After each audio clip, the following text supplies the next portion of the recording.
Hey,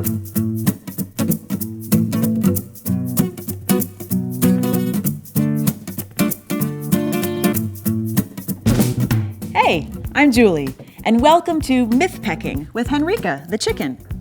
I know what you're wondering. What is myth-pecking? Well, it's simple. I'm going to share some common misconceptions about plant-based diets with you, and Henryka here is going to help me bust those myths by pecking if she agrees, or not pecking at all if she doesn't agree. Isn't that right, girl? She agrees.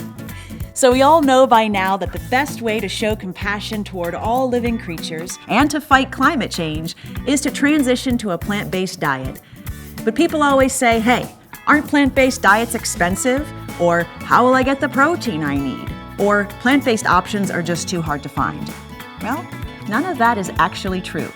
So we booked this oversized studio. Henryka spent a year studying up on her plant-based science facts, and now we're ready to peck through those myths.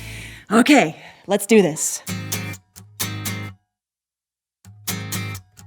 Henryka, is it true that you can get all the protein you need if you don't eat meat? She agrees. Study after study shows that not only can you get the protein you need from plants, but in addition, you get all kinds of other nutrients your body needs that meat doesn't have. A plant-based diet even powers athletes like Venus Williams with plenty of protein.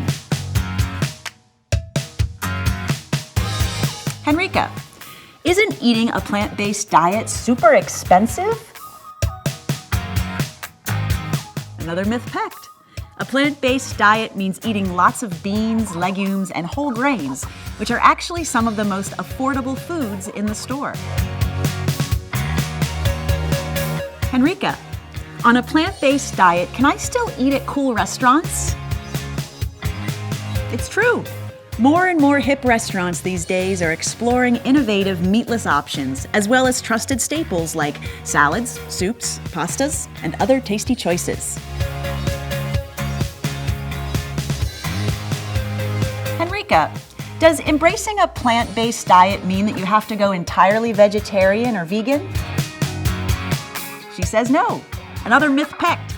This isn't a zero-sum game. You can try eating meat less often, or just eating it as a side dish, or as a special occasion rather than an everyday staple. Every small change has a huge impact.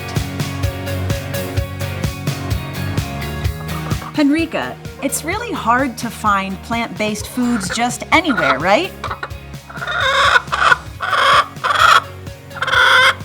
Not true at all.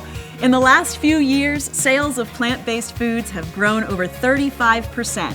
Plant-based milk sales are actually outpacing the sale of cow's milk, and most stores have entire plant-based sections now. So as you can see, Henryka is one smart chicken, and it's really not that hard to dive into a plant-based diet. Henryka and other animals like her, not to mention our planet, will thank you. For more information on how to eat plants for a change, visit plantsforachange.com. So, Henryka, if you have a few minutes, I was wondering if you could help me do my taxes. I know, but how do I know what to deduct?